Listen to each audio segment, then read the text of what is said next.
Yeah, I've been really curious. We haven't discussed much about what the minority hiring record this year really means. We've referred to it a bit, but I want to really delve into it a little bit this week. And I want to get your thoughts on the fact that, right now there are four black coaches, head coaches in the NFL, two other minority coaches in the NFL out of 32. For all the time and energy the NFL has spent on this issue, the results just aren't there. How do you view it? Well, you're right. I mean, it's just simply that the results just aren't there. And what I just continue to go back to in my mind is that the owners are going to do what they want to do, irrespective of all of the programs that are put in place or all of the discussion that comes about. Man, think about last year when you had Byron Leftwich, who was supposedly the top candidate for the Jacksonville Jaguars, right? They end up hiring Doug Peterson. And obviously, hiring Doug Peterson turned out to be a very good move for them. But at that introductory press conference, you had the Jaguars owner, Shad Khan, basically saying, well, yeah, we really should do something about this with this whole minority hiring problem. And it's like, well, dude, you are the one who could help be the solution by hiring a minority coach, and you didn't do it. So even though things can work out in that way, it's like, well, the owners want to try to pass the buck off to somebody else. It's like, I can hire who I want, but you over there, you're also in my division. Why don't you do something about this? And it's just this weird sort of element of, well, we could do something, but I don't really want to be the one to do it. And you have the coaching or the accelerator program, and I guess it's not just for coaches, right? Because obviously it's for executives as well. And the only hire that comes out of that is Rand Carthon, which is great. It's better to have one than zero. But at the same time, when you then have all of the other positions that are open, and that's the one result that you can point to, it's like, man, is that really the intention of what the accelerator program was?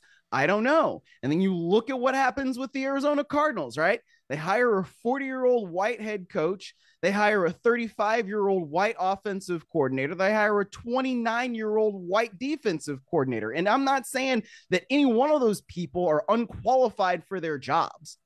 But at the same time, when you look at that in the totality of what the National Football League is, it's kind of hard not to raise an eyebrow at what those results are.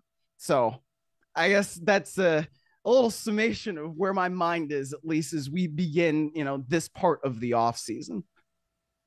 Well, what I thought of when I spoke with Jonathan Gannon on Sunday. And so Jonathan Gannon basically in his, in his hiring process, okay, there was a period in that hiring process when it appeared that in Arizona, the final two were Mike Kafka, the quarterback coach, the offensive coordinator of the New York Giants, former quarterback coach under Andy Reid, former NFL quarterback, and Lou Anarumo, the defensive coordinator of the Cincinnati Bengals, whose defensive schemes had helped beat the Kansas City offense in 3 of their last 4 meetings. But Gannon gets the job. And Myles, when I heard Tom Pelissero reported and we discussed it, when I talked to Jonathan Gannon on Sunday, one of the things that he did basically was go back to what he knew, okay? And by that I mean going back to the Minnesota Vikings coaching staff that Jonathan Gannon was a part of, okay, before he went to Indianapolis and then to Philadelphia on those coaching staffs. When he was in Minnesota, 2 of the guys on his staff were 2 of the guys they ended up hiring as their offensive and defensive coordinators. The offensive coordinator, obviously, Drew Petzing, came from more immediately from Cleveland as quarterback coach, but he was on the Minnesota Vikings coaching staff, and he got friendly, obviously, with Gannon in Minnesota. And also on that coaching staff in Minnesota, Nick Rollis, who Gannon hired as his defensive coordinator. So this is one of the issues that the NFL has identified and discussed and talked about, that you hire who you know. Mm-hmm. And in this particular case, Jonathan Gannon was on Mike Zimmer's coaching staff in Minnesota, and he hired two guys who he worked with there every day and who he got to know and appreciate and respect. So a few years later, he says, who am I going to hire as my coordinators? It could well be, quite honestly, that at one point in the time that he was interviewing for jobs, he told Petzing and Rollis basically that, hey, listen, if I get a job, I want you to come with me. That's the way the world works.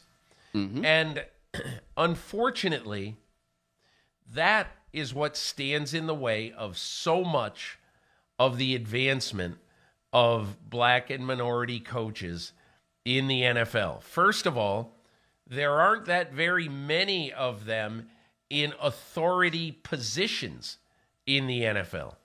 So when guys go to hire who they want to hire, many times because they don't have a huge presence on a lot of these coaching staffs, they're going to hire somebody who they know.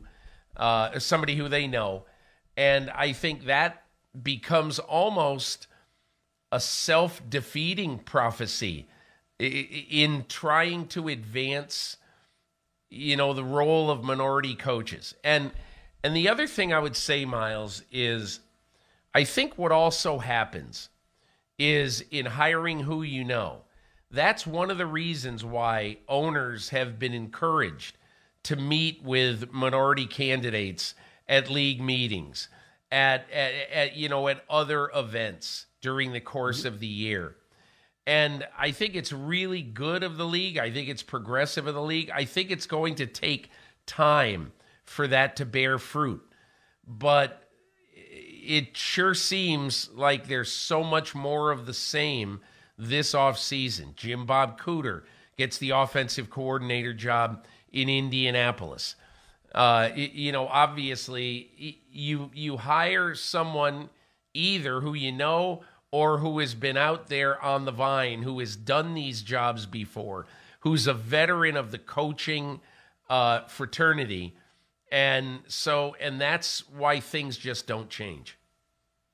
Yeah, exactly. I mean, look at the coaches who ostensibly, at least in my mind, have proven themselves capable of doing what it is that they need to do to advance in the coaching profession. Steve Wilks, right, goes 6-6 as the Carolina Panthers interim head coach, gets passed over for that job for Frank Reich. Fine.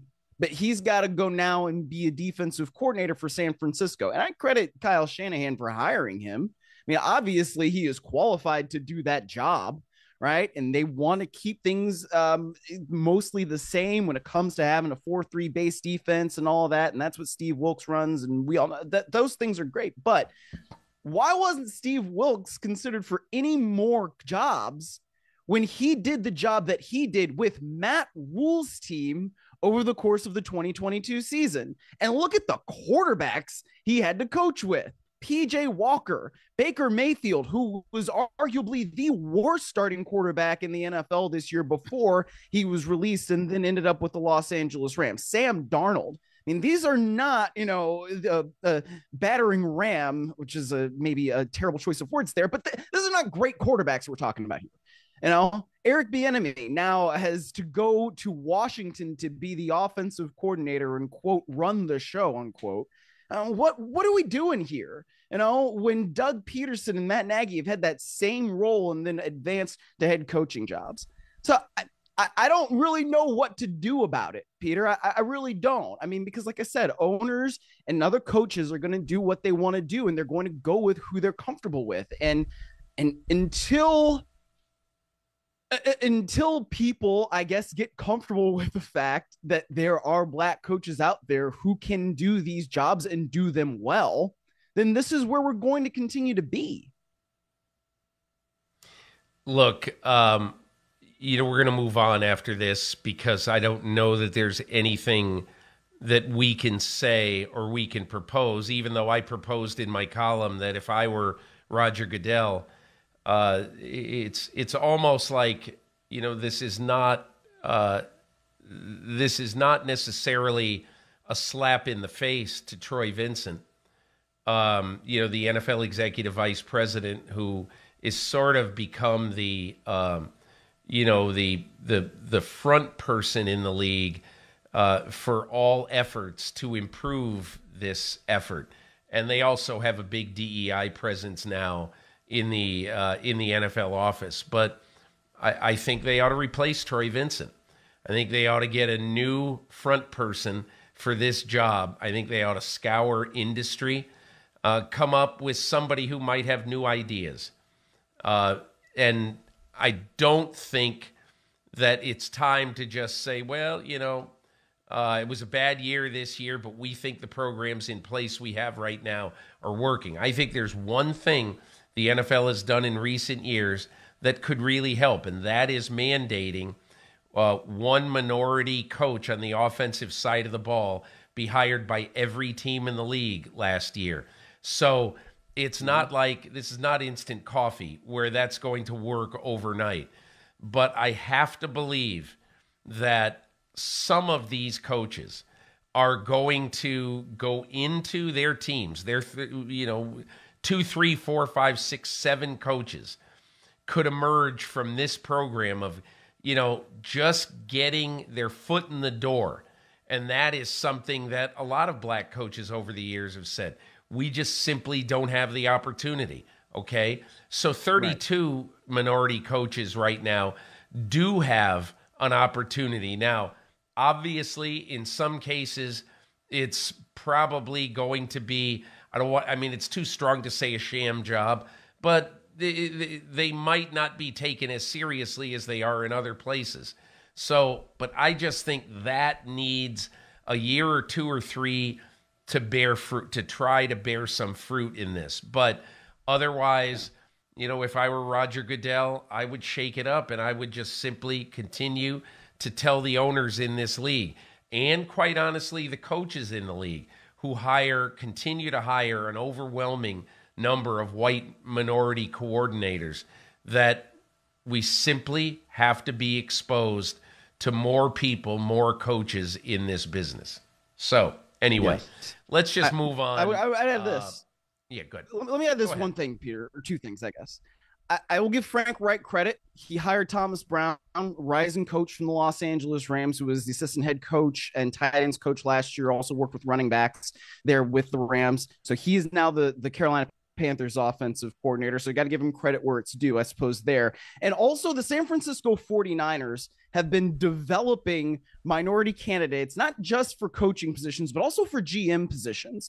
And with this advent of also getting 3rd round compensatory picks for these coaching positions and for these executive positions, the 49ers have taken advantage of that more than any other team.